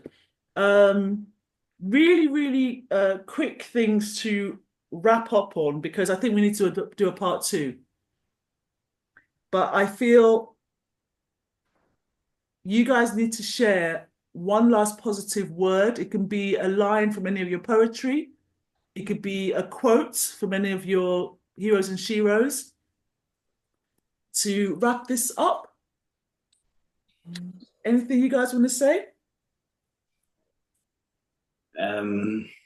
Positive thing. Yes. Yes.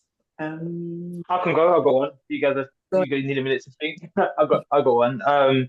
So even though I know we have spoken today a lot about what it is to be a real man or a real woman, or what toxic masculinity looks like, or toxic femininity looks like, and we also spoke about some good points for masculine and feminine as well.